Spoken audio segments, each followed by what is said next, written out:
बहुत सी बार पेशेंट आते हैं तो उनका हीमोग्लोबिन बहुत कम होता है, काफी कम होता है, क्योंकि किडनी काम नहीं कर रही। ये एक प्रकार का ESRD का प्राइम सिम्टम भी है।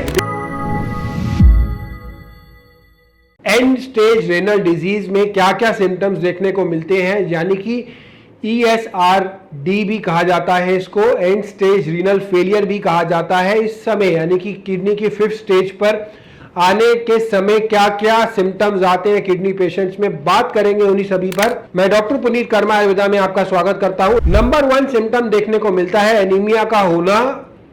पेशेंट का हीमोग्लोबिन बहुत कम हो जाता है क्योंकि किडनी ईपो हार्मोन रिलीज नहीं करती है, जो हीमोग्लोबिन फॉर्मेशन में बहुत ज्यादा सहायक होता है, और किडनी डैमेज की वजह से प्रॉपर ईपो हार्मोन रिलीज नहीं हो पाता है और एनीमिया की कंप्लेंट्स देखने को मिलती हैं। बहुत सी बार पेशेंट आते हैं तो उनका हीमोग्लोबिन बहुत कम होता है, काफी कम होता है।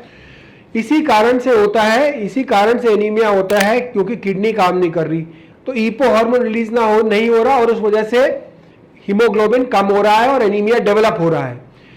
ये एक प्रकार का ESRD का प्राइम सिम्टम भी है। Difficulty in breathing number 2 symptom, यानी कि एंड स्टेज पर आने के समय सांस लेने में बहुत ज्यादा तकलीफ होती है। एंड स्टेज में यूरिन प्रॉपर एक्सक्रीट आउट नहीं होता, जिस वजह से pleural effusion, pericardial effusion, ascites होने के कारण ब्रीदिंग इश्यूज में कंप्लेंट रहती है, ब्रीदिंग कंप्लेंट बनी रहती है। होता क्या है, प्लूरल इफ्यूजन, लंग्स में पानी भर जाता है क्योंकि पानी पी रहे, किडनी फिल्टर नहीं कर रही, लंग्स में पानी भर गया, पेरिकार्डियल इफ्यूजन हो गया, और कहीं पे किसी भी बॉडी के ऑर्गन में पानी इकट्ठा होने के कारण सांस लेने में दिक्कत जो होती है वो शुरू हो जाती है। बहुत सी बार पेशेंट आते हैं, कहते हैं अगर हम बैठे रहते हैं तो सांस लेने में दिक्कत नहीं हो रही, जैसे ही हम लेटते हैं सांस लेने में दिक्कत शुरू हो जाती है।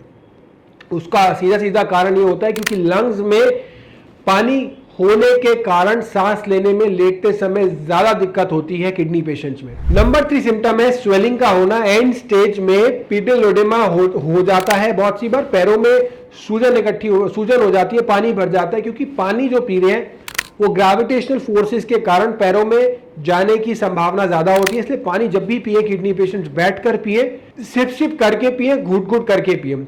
आंखों के आसपास पफीनेस का डेवलप हो जाना, ये भी एक बहुत कॉमन सिम्टम्स किडनी पेशेंट्स में देखा जाता है। चौथे सिम्टम का है हाई ब्लड प्रेशर। जी हाँ, end stage chronic kidney disease में रेनिन एंजियोटेंसिन एल्डोस्टेरोन सिस्टम, यानी कि रास सिस्टम, RAAS सिस्टम डिस्टर्ब हो जाता है, जो हमारी बॉडी में बॉडी फ्लूइड और बीपी को रेगुलेट करने में बहुत ज्यादा सहायक होता है।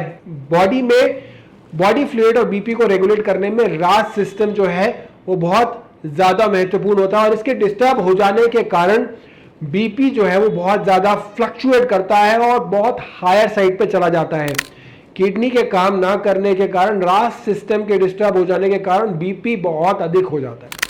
यूरिन आउटपुट का डिक्रीज हो जाना 5वां सिम्टम देखने में मिलता है।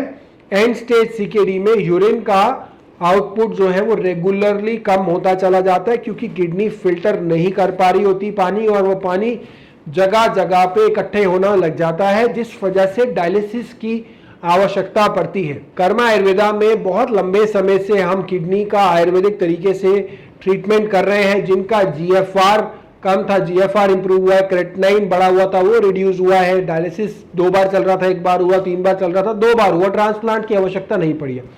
आपको किसी भी प्रकार की समस्या के लिए जानकारी लेनी है किडनी से संबंधित, तो नीचे दिए हुए नंबर पर कॉल कर सकते हैं। हमारे यहाँ पे डॉक्टर्स अवेलेबल हैं और हमारे इंडिया की मेजर सिटीज में क्लिनिक्स हैं, और वहां पे जाके उनसे बात करके उनका अपना परामर्श ले सकते हैं और अपनी बीमारी के बारे में जान सकते हैं। नमस्कार।